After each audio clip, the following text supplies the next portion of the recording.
Hello and welcome to the Daily Forex Report for May 22nd. We're looking at the US-Japanese yen pair. This pair surged to the upside, actually blew right through our buy scenario. We had a buy that we were looking at exiting here. It did go through that pretty quick.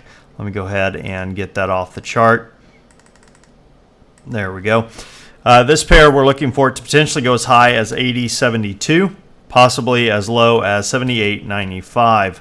Look for some resistance around 80.30 and look for some support around 79.45. Now the Euro-USD pair, it surged to the downside, has created a swing trade opportunity. We'll talk about that here in a minute. Closed lower. It did not break previous support, so it'll be interesting to see if that occurs during this session. Look for it to potentially go as high as 128.74 on a reversal, possibly down to 125.42. Look for some resistance around 128.15 and look for some support around 126.39.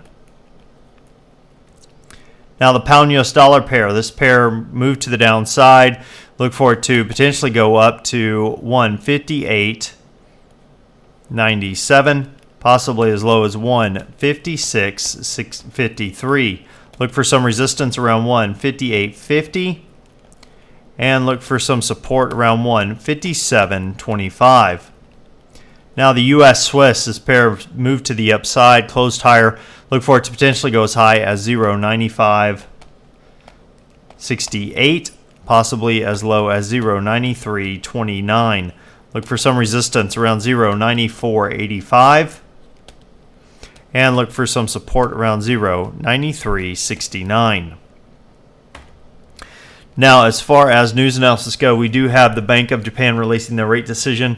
No time given, no real, well, the consensus is they're going to hold rates at 0.10%. No real big surprise there. The Bank of England is releasing their minutes at 4:30 a.m. Eastern. Of course, the numbers have already been released, so most likely it will not affect the market.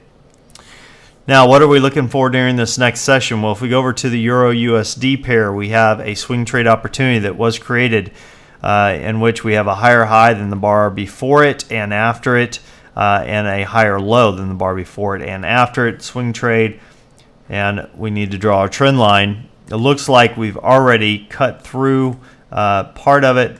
Well, almost came through it. Let's go ahead and back out. Now that we have a trigger as far as a trade, where could we potentially see this thing go?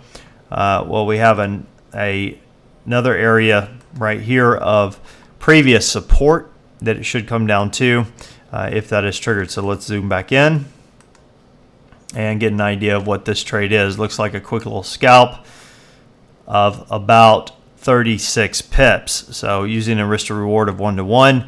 If we get a break here to the downside, looking to sell and then looking to exit a little bit lower. That would be selling at 126.60 and then exiting at 126.23. Well, that about wraps us up for today. Until next time, this is Jason Fielder. Good trading.